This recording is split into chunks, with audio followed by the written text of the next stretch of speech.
Hello guys, आप सब कैसे हैं।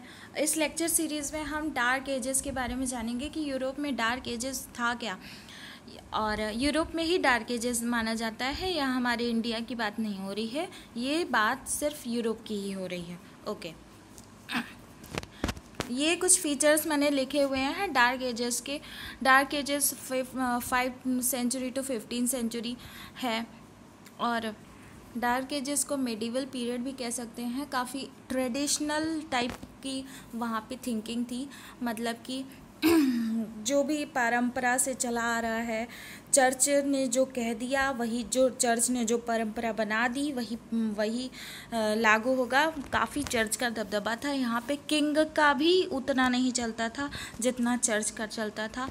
चर्च में पोप लोग जो रहते थे काफ़ी अय्याशी से रहते थे, क्योंकि उन लोगों को चढ़ावा चढ़ता था। जैसे हिंदुओं में चढ़ावा चढ़ता है और सभी धर्मों में चढ़ावा चढ़ता है, उसी तरह से वो लोग भी चढ़ावा इसलिए चढ़वाते थे जैसे कि आफ्टर लाइफ अच्छी हो उन लोगों की। कौन सी लाइफ? After life. अगर आप ये चढ़ाओगे या कुछ भी अच्छे वैल्यूएबल थिंग्स चढ़ाओगे तो आपकी आफ्टर लाइफ अच्छी हो जाएगी, ठीक है।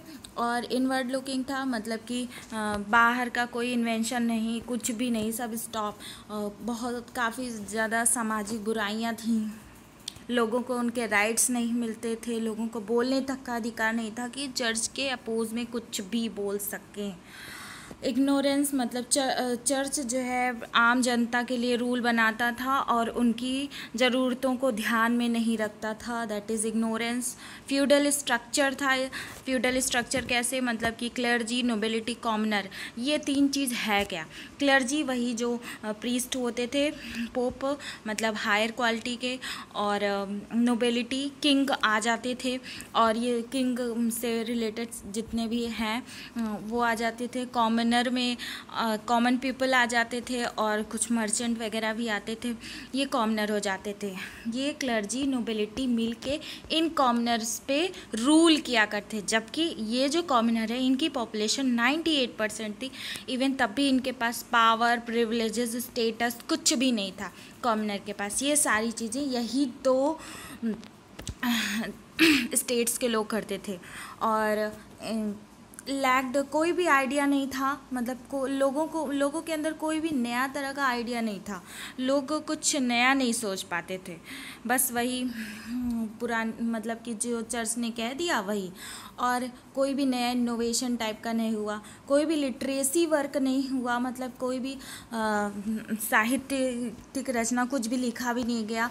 रोमन एम्पायर का फॉल तो हुआ ही, और चर्च जो है सेंटर में था, मतलब चर्च ही जो कह दिया वही कह दिया। और इसमें अब देखिए आफ्टर लाइफ था, इस पे फोकस। और जियोसेंट्रिसिज्म, ये थोड़ा एक ऐसा वर्ड है जो बहुत ही अच्छा है, आप इसको अपने आंसर्स में ड्रॉप कर सकते हैं। जियोसेंट्रिसिज्म मतलब होता है कि अर्थ सेंटर में है और जितने भी प्लैनेट्स हैं वो चक्कर लगा रहे हैं, बट ऐसा नहीं है। जब साइंटिस्ट आए और उन्होंने ऐसा चर्च का अपोज किया तो उन साइंटिस्ट को ही नकार दिया गया, इवन उनको दंडित भी किया गया, चर्च ने दंडित भी किया। चर्च और साइंटिस्ट की वैसे भी नहीं पड़ती थी, क्योंकि चर्च कुछ और कहता था, साइंटिस्ट कुछ और कहते थे। तो और चर्च के लिए तो यही था, मतलब पोप के लिए यही था कि अगर किसी ने मेरी बात को नकारा, इसका मतलब वो भगवान के विरुद्ध जा रहा है, वो रिलीजन के विरुद्ध जा रहा है। यहाँ पे फोकस सिर्फ और सिर्फ रिलीजन पे था और इंडिविजुअल पे कोई फोकस नहीं था।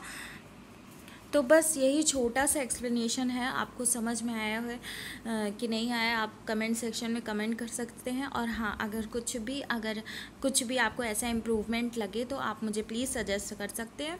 और हाँ, ये जो फीचर्स हैं आप इसको अपनी नोटबुक में नोट कर लीजिए, क्योंकि इतने फीचर्स बहुत हैं, आपको आंसर राइटिंग में काफ़ी अच्छा एज मिल सकता है।